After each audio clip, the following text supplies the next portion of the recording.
这是韩国最硬核的下酒菜——铁板烤牛肠。清洗过程干净到令人发指，制作过程有条不紊。牛肠先煮后油炸，最后再用铁板烤。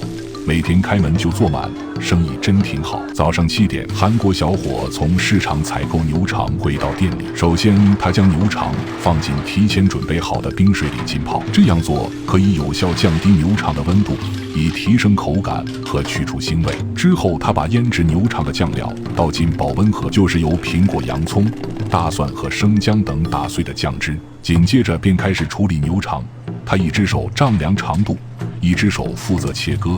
均匀地把牛肠切割成50公分的长度，整个过程丝滑流畅，没有一点拖泥带水。最后清洗的时候，他将牛肠撑开，用水流将内里冲洗干净，再整齐地摆放进不锈钢盒子中。虽然处理的是内脏食材，但整个过程看起来都无比解压，清洁整齐程度堪称强迫症患者福音。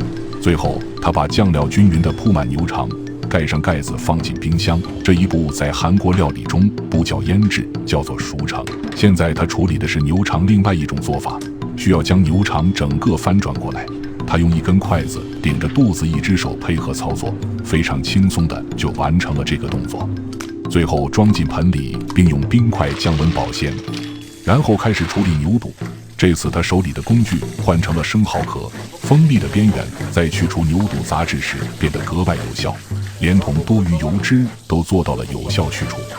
将正面简单冲洗后，他把牛肚倒进装有开水的盆里浸泡。这样做是为了接下来更好的去除杂质。只见他手持刷子快速上下冲洗，牛肚表面的黑色物质就随之脱落，内里洁白的质地展露一二，干净程度令人发指。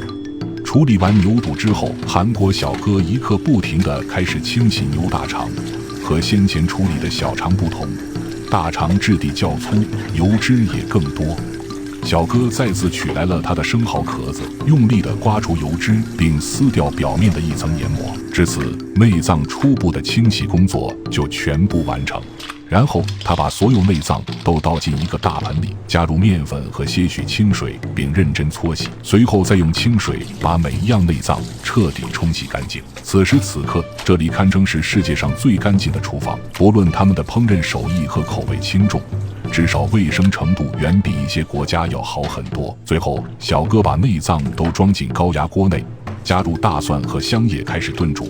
通常牛肚、牛肠都需要高压锅炖煮才可以烹饪，不然就会出现咬不动的情况。趁着这个时间，韩国小哥开始制作大葱泡菜，在装有洋葱、大蒜、生姜汁的盆中加入辣椒粉、白糖、鱼露、生姜和芝麻，搅拌均匀，装进不锈钢盒子中。这便是韩国腌制泡菜通用的辣椒酱。紧接着，小哥取来2大盆切好的大葱，倒进盆中。在韩国，不只是白菜可以制作泡菜，大葱、小葱、韭菜、白萝卜都可以制作泡菜。先往大葱上面加入糯米粉制作成的糊糊，再加入准备好的辣椒酱，充分搅拌均匀，大葱泡菜就制作完成了。搭配牛肠吃的时候，酸酸甜甜，开胃解腻。做好泡菜之后，韩国小哥取来1盆猪柏油，开始熬制猪油。这些猪油就是等一下煎牛肠所需要用到的油。炸好猪油之后，他把先前熟成的牛肠取了出来，并准备了1盆大蒜。只见他把牛肠拿起，大蒜一个一个塞进内里，这样煎炸的时候既不会有大蒜的糊味，牛肠又有着大蒜的香味。烹饪手艺可谓是灵感爆棚，巧夺天工。完成之后，小哥把猪油倒进锅中，开始煎炸牛肠。接触到高温油时，瞬间滋啦作响，牛肠自带的油脂和猪油香味交融混合，喷香无比拂面而来。不一会的功夫，牛肠便出落得金黄焦香，看上去十分诱人。也难怪铁板烤牛肠成为韩国美食圈内大火的下酒菜。把牛肠剪成合适入口的大小，摆放在铁板之上，周围一圈再搭配上些许蔬菜，就可以呈现在餐桌上了。中间来上一杯烧酒，上桌之后点燃，既有节目效果，又激发了食材香气。吃的时候，牛肠劲道无比，油脂喷香。美食家的地图持续更新，关注我，馋哭你。